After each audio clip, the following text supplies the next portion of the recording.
Now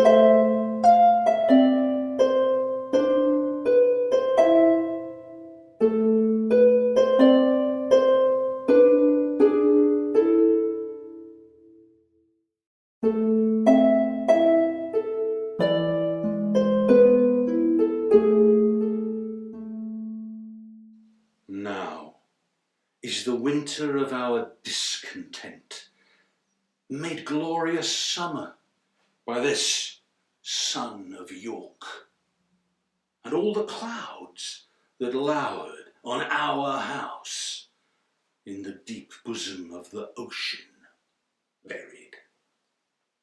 Now are our brows bound with victorious wreaths, our bruised arms hung up for monuments. Our stern alarms changed to merry meetings, our dread marches to delightful measures. Grim-visaged war hath smoothed his wrinkled front. And now, instead of mounting barbed steeds to fright the souls of fearful adversaries, he capers nimbly in a lady's chamber to the lascivious pleasing of a lute. But I, that am not shaped for sportive tricks, nor made to court an amorous looking-glass, I that am rudely stamped and want love's majesty to strut before a wanton ambling nymph, I that am curtailed of this fair proportion, cheated of feature by dissembling nature, deformed, unfinished, sent before my time into this breathing world scarce half made up, and that so lamely and unfashionable that dogs bark at me as I halt by them.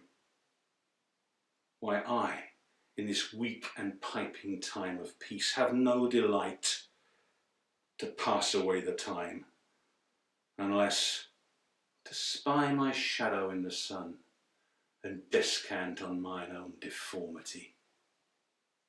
Therefore, since I cannot prove a lover in these fair, well-spoken days, I am determined to prove a villain and hate the idle pleasure of these days.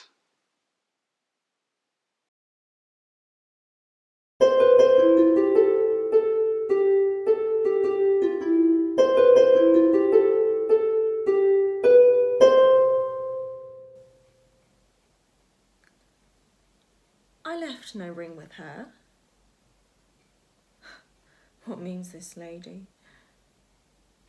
Fortune forbid my outside hath not charmed her.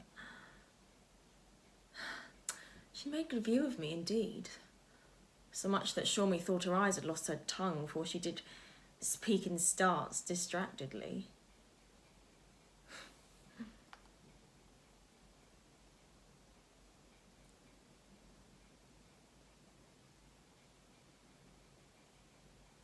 She loves me. Sure, the cunning of her passion invites me in this churlish messenger. But none of my lord's ring, why he sent her none. I am the man. Well, if it be so as 'tis, poor lady, she'd better love a dream. Disguise, I see thou art a wickedness, wherein the pregnant enemy does much. How easy is it for the proper false in women's waxen hearts to set their forms. Alas, our frailty is the cause, not we, for such as we are made of, such we be. Oh, how will this fadge? My master loves her dearly, and I, poor monster, fond as much on him, and she, mistaken, seems to dote on me.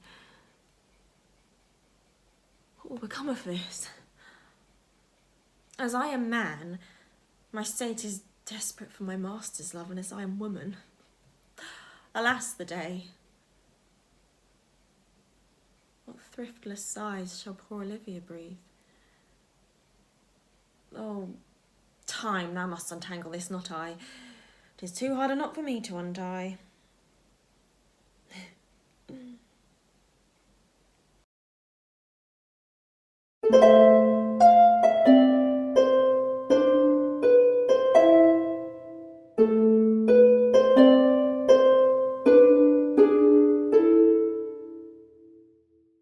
What?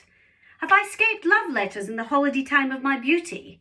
And am I now a subject for them? Let me see. Ask me no reason why I love thee, for though love use reason for his physician, he admits him not for his counsellor. You are not young. No more am I. Go to then, there's sympathy. You are merry, so am I. Ha ha, then there's more sympathy. You love sack, and so do I. Would you desire better sympathy? Oh. Let it suffice thee, Mistress Page, at the least if the love of the soldier can suffice, that I love thee. I will not say pity me, 'tis not a soldier-like phrase, but I say love me.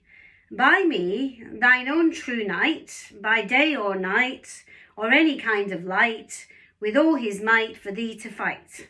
John Falstaff. What a Herod of jury is this? Oh, wicked world, one that is well nigh worn to pieces with age to show himself a young gallant. What an outweighed behaviour has this Flemish drunkard picked, with the devil's name, out of my conversation, that he dares in this manner assay me. Why, he's not been thrice in my company. What should I say to him? I was then frugal of my mirth, heaven forgive me. Why, I'll exhibit a bill in Parliament for the putting down of men. How shall I be revenged on him? For revenged I shall be, as sure as his guts are made of puddings.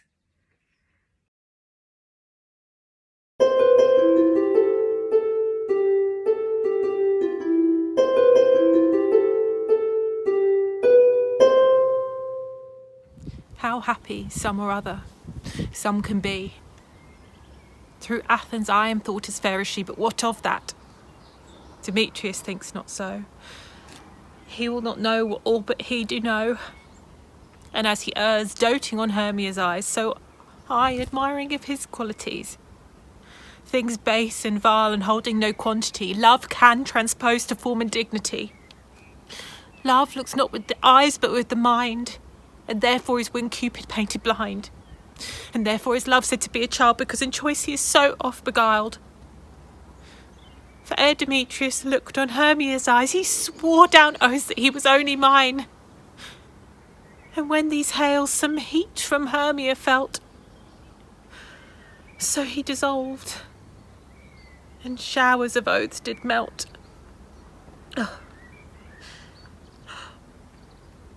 I will go tell him of Hermia's flight, and then to the woods will he tomorrow night pursue her. For this intelligence, if I have thanks, it is dear expense. Here in me nigh to enrich my pain, to have his sight thither and back again.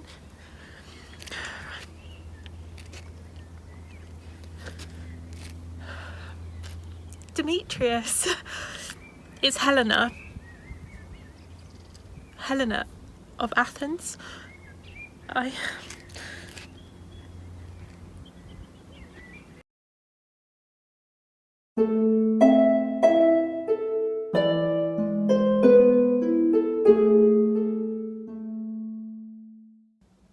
have been studying how I may compare this prison where I live unto the world. And for because the world is populous and here is not a creature but myself, I cannot do it. Yet I'll hammer it out. My brain I'll prove the female to my soul the father, And these two beget a generation of still breeding thoughts. And these same thoughts people this little world. In humours like the people of this world, for no thought is contented. The better sort, as thoughts of things divine, are intermixed with scruples, and do set the word itself against the word, as thus. Come, little ones. And then again, it is as hard to come as for a camel to thread the postern of a small needle's eye. Thoughts tending to ambition, they do plot unlikely wonders. How these vain weak nails may tear a passage through the flinty ribs of this hard world, my ragged prison walls. And, for they cannot, die in their own pride. Thoughts tending to content flatter themselves that they are not the first of fortune's slaves, nor shall not be the last, like silly beggars who, sitting in the stocks, refuge their shame, that many have and others must sit there. And in this thought they find a kind of ease, bearing their own misfortunes on the back of such as have before endured the like. Thus play I, in one person many people, and none contented. Sometimes am I king, then treasons make me wish myself a beggar, and so I am. Then crushing penury persuades me I was better when a king. Then am I kinged again, and by think that I am unkinged by Bolingbroke, and straight am nothing. But whate'er I be, nor I nor any man that but man is, with nothing shall be pleased, till he be eased with being nothing.